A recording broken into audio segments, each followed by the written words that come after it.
All right. Another video. But first, the big problem. In 2 weeks, around 2 weeks, on March 22nd, Dragon's Dogma 2 is coming out. And this game as well, Rise of the Ronin. I love samurai games. And maybe you don't know, but I live in Japan right now. And one key thing here is that this game also takes place in Yokohama. And I live in Yokohama. So yeah, let's check out what this game has to offer. I personally didn't watch a lot of things because I don't want to get spoiled too much. I want to enjoy the game without knowing what weapons, what stuff is there. Now I can look into it a little bit. So let's check it out together. Wake the fuck up, samurai. We have a city to burn. With Helldivers 2 and Final Fantasy VII Rebirth providing a memorable February for PS5 players, it's now Team Ninja's turn with Rise of the Ronin. Launching on March 22nd for PS5, the open-world action RPG has seen 7 years of development and is the team's biggest title yet. It's set in Japan during the later years of the Bakumatsu era, with the shogunate in upheaval and foreign powers looking to make their mark. As a veiled edge free to make their way, your actions could dictate the flow of history. So here are 15 things about Rise of the Ronin, including how its combat works.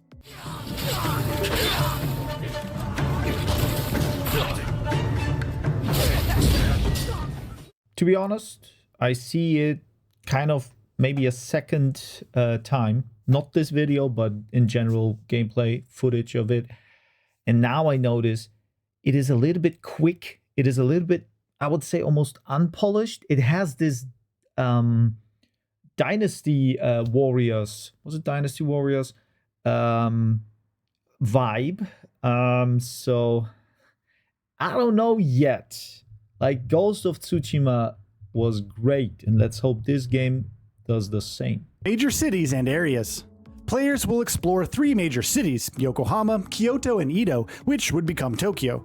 Each has unique sites and locations to explore, from the foreign settlement in Yamashita, Yokohama, where soldiers from other countries are stationed, to Chinatown with various trinkets for sale and unique architecture characteristics of Chinese cultures.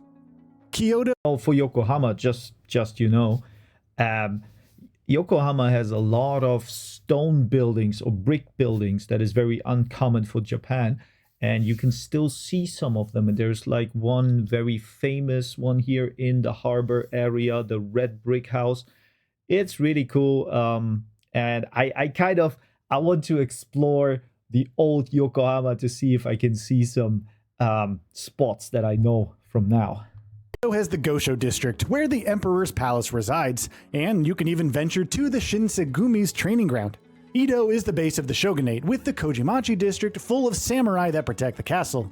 Of course, you can also visit Nihonbashi, a famous bridge over the titular river, which has become a modern tourist attraction. The countryside is open, with threats like bandits about, but the city should make for the most intriguing locations. Combat. Those versed in Neo and Wolong Fallen Dynasty know the drill. Attack an enemy to reduce their ki and break them to execute damaging critical hits.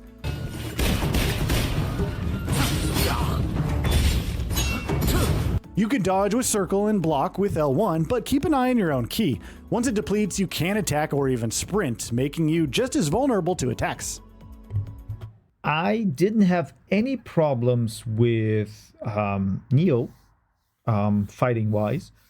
Wulong was not my kind of game. I don't know. Maybe I have to return to it. But here, what I like is those little scenes, but maybe they get a little bit annoying after a while. Like, you know, when he shoots the guy lying on the floor. A friend of mine told me he doesn't think that I will enjoy the game because it's mostly kind of like Sekiro with this stamina bar and that you have to deplete it. I hope there is like a mixture of a little bit Ghost of Tsushima and then a little bit of Souls-like Sekiro elements. That would be great. If not, I will struggle. Counterspark. Occasionally, enemies will execute unblockable attacks where guarding is useless. Thankfully, you have Counterspark, a parry that reduces their ki while allowing for a quick follow-up. Counterspark can also be used to parry normal attacks as well, and seemingly in midair, allowing you to turn the tables in the blink of an eye. All known weapons. Whether you favor melee attacks, long-range firearms, or something in between, there's quite a diverse range of weaponry in Rise of the Ronin. Among the melee weapons, you have the all-rounder katana, suited for almost any situation, with the saber likely to be similar.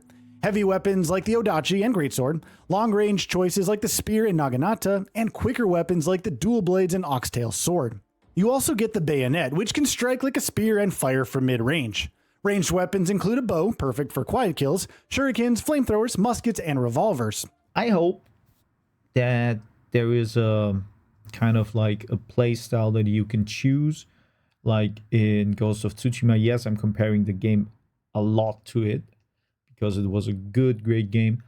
And I'm kind of curious if you can go like a specific route and stay there. Not like in Ghost of Tsushima, where in the end you can, or you could play as a stealthy ninja or a samurai, both at the same time. That's a little bit unintuitive and boring.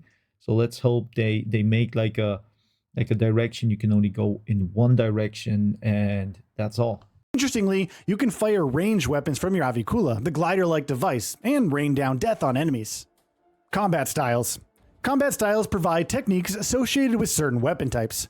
4 styles have been detailed till now. Muyo Ryo described as versatile martial art combat style performed in pairs, with those mastering it becoming a veiled edge, like the player character. Hokushin Ito Ryo, meant to overwhelm foes with a series of attacks. Yagyu Shinkage Ryo, a style used by the Tokugawa clan and its shoguns, and briefly spotted during the fight video, Shinto Munin Ryo, described as a combat style that values raw attacking power and charging headlong at the enemy. Style types. That's not all though, as each style has one of 3 types: Ten, Sky, Chi, Earth, and Jin, Human. It appears to be a rock, paper, scissors dynamic, especially since countering an enemy's style type can be advantageous in many ways, like parries knocking them back further. Depending on the style and type, the techniques for a weapon can change drastically. Martial skills. As seen in the fight behind the scenes video, each combat style has a normal, charge, and advancing attack alongside counterspark. They also get 4 martial skills, accessed by holding R1 and pressing one of the face buttons. As for the skills themselves, they range from springboard kicks with the katana to rushing towards an opponent firing haphazardly with the bayonet. There's a lot to uncover, complete with stylish finishers. I hope it doesn't end up like a Tekken or Street Fighter type of game where you have to like remember all your combos. It wouldn't fit the purpose. It still should be an RPG in the first place, and not like a tactical fighting game, which buttons I have to press to kind of win.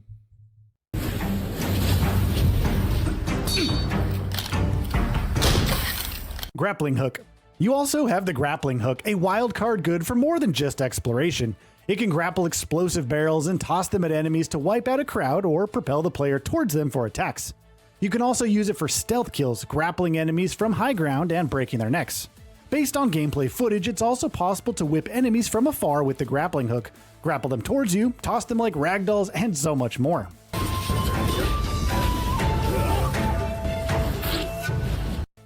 Combos.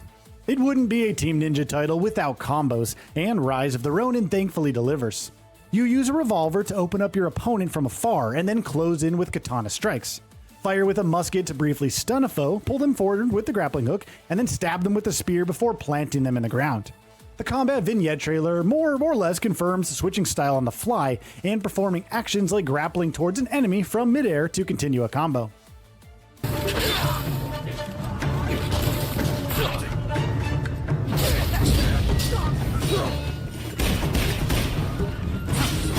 That looked bad, like graphically and from the effects. Like the impact of the bullets was not really given. It felt like the guy got like 2 shots and then he is like crumping and then it's done.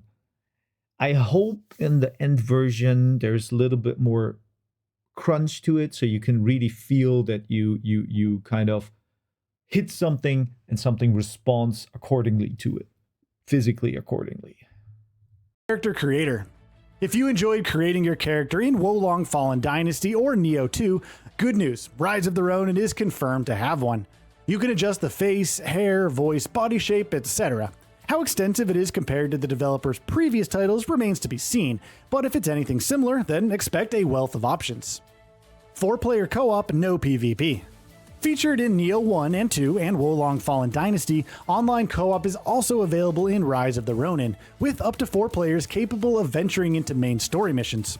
However, PlayStation Plus is required, and sadly there's no PvP for those keen on fighting other players, similar to Dark Souls. Difficulty options. If there's one thing that the developers' titles are known for, it's their difficulty. In a throwback to the days of Ninja Gaiden Black, Rise of the Ronin features multiple difficulty options. There are 3 in total: Dawn, which is easy mode, Dusk, which is normal mode, and Twilight, which is hard mode, which you can change anytime. Dawn also allows for modifying options in your favor, like medicine granting more health recovery or less ki lost from attacks. For less combat-centric players, it should be suitable for enjoying the story. That is good. I'm happy. Probably play on normal. I don't need this nightmare, I don't know, midnight thingy there. But whew, I guess it's doable, boys. It's doable.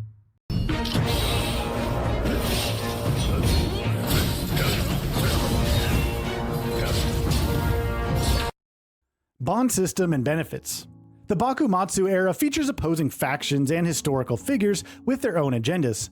You can build bonds with characters like Sakamoto Ryoma, which will affect the story's direction and result in different endings. Bond missions are available for the same, but you can also train with some characters, which allows for enhancing your combat styles. Reaching Bond level 4 Faded even provides buffs to charm points and intelligence. One question to you guys. Do you play games once more when there is a different ending? Because, like, I didn't play a lot of games where there were different endings. For example, I played Elden Ring and I picked one, and then it's kind of okay for me. I don't need to play it again to kind of know the different ending, because I picked already my ending, right? And it's like life. You usually can't repeat something in the past. So you have to stick with it. And if I really want to look at it or watch the ending, there is YouTube, right? There are other people. So what about you? Is it like something you really enjoy? Allies on missions. Depending on the allies recruited thus far, you can bring them into missions to back you up. Each has different stats and bonuses that can benefit you, like Shinsaku Takasugi's Kihi Craft, which increases the attack power of subweapons. Character switching. That is cool. I like that. It's a little bit like Wolong. When I remember, there were also some like guys that are coming with you into the mission, but with this little kind of like passive bonus to your style of fight or anything. That's a little neat idea. That's okay. It's nothing groundbreaking, but still. However, perhaps the biggest game changer is being able to switch to your allies during combat. It opens up even more opportunities, whether it's different combos or just switching to an ally with weapons that may be beneficial in a given situation. And with that, we reach the end of this video. That was also interesting. To be honest, I'm maybe not a good opinion maker when it comes to games, because, or take that back, I'm a little bit biased when it comes to graphics and how it performs, and I was not really convinced about the fighting, because it doesn't fit the original, or the how to say, the originality of Japanese fighting style. It is very quick. It is very unnatural movement, because it looks more like Neo, and Neo was more fantasy. So you could kind of say, okay, we are here with some yokai and stuff like that. So maybe this guy is also a little bit quicker than the usual human. Okay, but here all are almost human. So I don't know.